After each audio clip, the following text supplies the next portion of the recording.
काला कौवा और काली कौवी अपने बेटे कालिया को स्विमिंग पूल में देखकर बहुत ज़्यादा खुश हो रहे थे। माँ, मुझे स्विमिंग पूल में बहुत ज्यादा मजा आ रहा है। मन कर रहा है मैं इसी के अंदर रह जाऊं और कभी भी बाहर ना निकलूं। आप ऐसे ही मुझे स्विमिंग पूल में नहाया करें।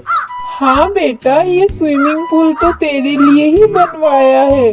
तू इसमें रोज नहाया कर। तुझे इसमें किसने मना किया नहाने से? नहा तू। हाँ मम्मा, आप दुनिया की सबसे बेस्ट मम्मा हो, लेकिन वो टुनटुनी की मम्मी रोज आपसे ये कहने के लिए आ जाती है कि मेरे बच्चे को भी नहा दो, मेरे बच्चे को भी नहा दो। क्या आप किसी दिन उन्हें नहाने दे देंगे मेरे स्विमिंग पूल में? और अगर जिस दिन वो इस स्विमिंग पूल में घुस गए, उस दिन के बाद मैं कभी भी नहीं नहाऊंगा, पक्का। नहीं रे बेटा, ये स्विमिंग पूल बस तेरे लिए है। तेरे अलावा इसमें कोई नहीं नहाएगा। रही बात टुनटुनी के बच्चों की, मैं उन्हें यहाँ भटकने तक नहीं दूंगी। हाँ बेटा, तू अच्छे से नहा। तेरे अलावा इसमें कोई नहीं नहाएगा। तू बस ठंडे का मजा ले। ये गर्मी में तुझे ये बहुत ज़्यादा सुकून दे रहा होगा। काश मैं भी छोटा होता और इसमें नहाया करता, लेकिन मेरे बचपन में मेरे मम्मी पापा ने कभी मुझे स्विमिंग पूल का दर्शन तक नहीं दिया। आज तेरे बाप ने तेरे को नहाने का मौका दिया है। हम जैसे तुम्हारी फिक्र करते हैं, वैसे क्या टुनटुनी अपने बच्चों का फिक्र करती होगी? नहीं, बिल्कुल नहीं।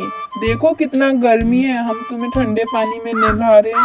चलो, अब बहुत नहाना हुआ, ऐसे में ठंडा भी लग जाएगा। बाहर आ जाओ। चलो अब घर के अंदर चलो, मैं तुम्हारे लिए ठंडा ठंडा आम का जूस बनाऊंगी। काली कौवी, काला कौवा और उसका बेटा काफी बेहतर जिंदगी बिता रहे थे। हाँ माँ, हाँ, थोड़ा थोड़ा दिख रहा है मुझे। कालिया स्विमिंग पूल में नहा रहा है। मुझे देखने से ही माँ बहुत ठंडा लगने लगा है। ओए टुनटुनी, नीचे उतर वरना गिर जाएगी। ओ लाडो, मैं नहीं गिरने वाली। मैं सुपरमैन हूँ। जब तक मैं देख नहीं लेती कि वो कैसे नहाते, तब तक मैं नहीं गिरूंगी। वैसे भी कालिया को नहाते देख मुझे लग रहा है कि मैं नहा रही हूँ। क्या मम्मी, तुम हमारे लिए स्विमिंग पूल नहीं बना सकती हो? हाँ, बोलो, मुझे बताओ बताओ। टुनटुनी अपने घर के ऊपर से नीचे गिर जाती है। चलो ना मम्मी, कालिया की मम्मी से कहेंगे कि हमें भी नहाने देने के लिए। चलो ना मम्मी, चलो ना। ओह टुनटुनी बेटा, क्या तुम्हें पता नहीं है कि हम इससे पहले भी जा चुके हैं उनके यहाँ और हमें कैसे भगा दिया? क्या तुम्हें पता नहीं है? चलो इस बार भी तुम्हारे कहने पे कोशिश करते हैं। फिर भी चलो एक बार चल के देखते हैं। मम्मी, आप बहुत अच्छी हो। चलो हम भी नहाने जाएंगे, ठंडे ठंडे पानी में नहाएंगे, कितना मजा आएगा ना। चलो मम्मी, चलो। यहाँ कालिया अपने स्विमिंग पूल में खूब मजे कर रहा था और तभी रानू चिड़िया उनके पास आती है। ओह काली बहन, तुम्हें पता है ना तुम्हारे पास स्विमिंग पूल है और इस जंगल में किसी के पास नहीं है। मैं चाहती हूँ मेरी दोनों बेटियाँ उस स्विमिंग पूल में नहाए। क्या तुम नहाने के लिए इन्हें इजाजत दे सकती हो काली बहन?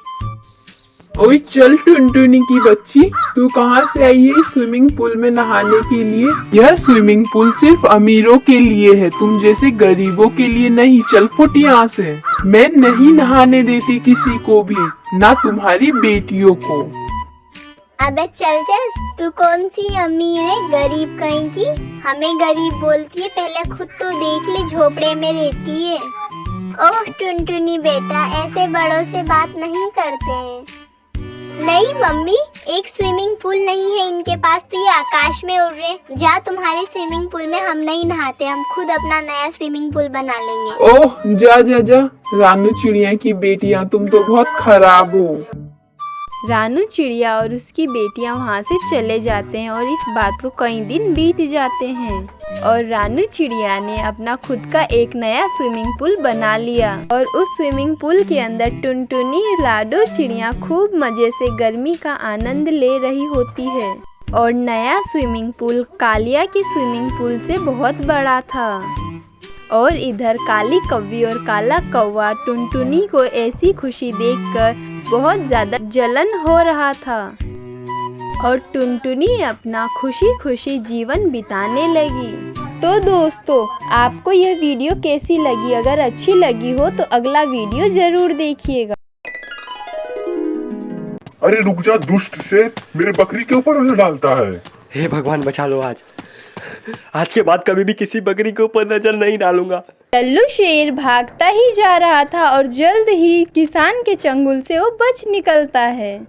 वाह, बच गया मैं। आज के बाद कभी भी इंसानों के गांव की तरफ पैर नहीं रखूंगा। जल्द ही वो पक्षियों के गांव के तरफ पहुंच जाता है। वहां पे वह चिड़ियाओं को देखता है। वाह, मुझे तो पता ही नहीं था कि मेरे जंगल में भी ऐसी जगह है जहाँ खाने का भंडार लगा हुआ है। यहाँ तो पशु पक्षी एक साथ रहते हैं। मैं तो इन सबको खाकर अपना पेट भर लूँगा। मैं यहीं कहीं अपना घर बनाता हूँ और यहीं पे रहकर इन सबको मार मार के खाऊंगा। कहकर लल्लू शेर उसी जंगल में एक मोटे से वृक्ष के पीछे रहने लग जाता है। और जब भी वहाँ से कोई जानवर गुजरता तो वो शेर उसे दबोच लेता और खा जाता। आप सब ना सब्सक्राइब नहीं करते हो, कृपया कर हमारे चैनल को सब्सक्राइब कीजिए, बेल आइकन को दबाना ना भूलिए, क्योंकि हमें बहुत मेहनत लगता है ये स्टोरी बनाने में और हम हर वीक आपके लिए एक न्यू स्टोरी लेकर आते हैं। तो क्या आपका इतना फर्ज नहीं बन सकता है कि आप हमारे चैनल को सब्सक्राइब करें? यह देखकर एक दिन सभी पक्षियों की सभा बैठती है। ओ मेरे गांव के सभी बहन भाइयों, वो शेर बड़ा क्रूर है। उसने मेरी बेटी को मार के खा लिया है। हमें उसे इस गांव से भगाने का कुछ ना कुछ तो उपाय ढूंढना होगा।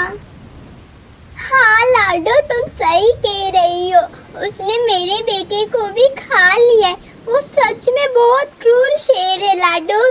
हाँ, तुम दोनों सही कह रही हो। जब से वो शेर हमारे जंगल में आया है तब से हमारे जंगल के पशु पक्षी मरते जा रहे हैं। हमें इसका कोई ना कोई समाधान ढूंढना होगा।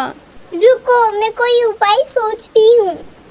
यह कहकर सभी पक्षी अपने में सोच विचार करके एक समाधान ढूंढ लेती है। मुझे एक उपाय सूझा है। हम सब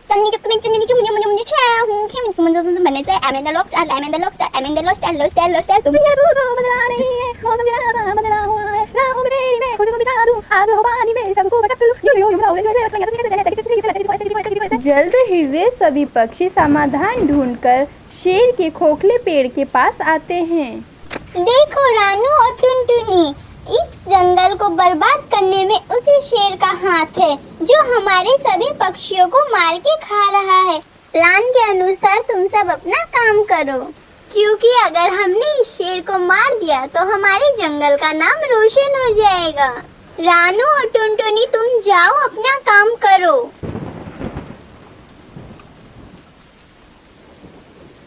और लाडो चिड़िया भी शेर की तरफ चली जाती है। जल्द ही वो शेर के बहुत पास पहुंच जाती है।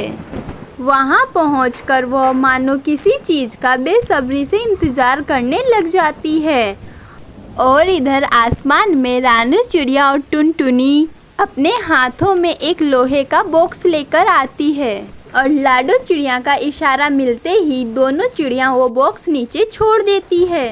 वह बॉक्स सीधा जाके शेर के ऊपर गिर जाता है। सुनकर रानू और टुनटुनी अपनी मिशन पे निकल जाती है।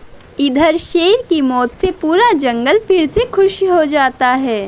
हमने आज बहुत अच्छा काम किया। जिसने हमारे बच्चों को मारा, आज हमने उसे भी मार डाला। तुम दोनों ने भी काफी अच्छे से अपना मिशन पूरा किया।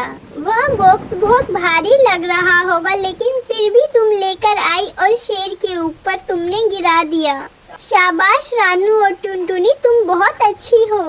पूरे जंगल में मानो फिर से खुशहाली लौट आई। सब बहुत खुशी खुशी रहने लगे। तो दोस्तों, कैसी लगी आपको यह कहानी?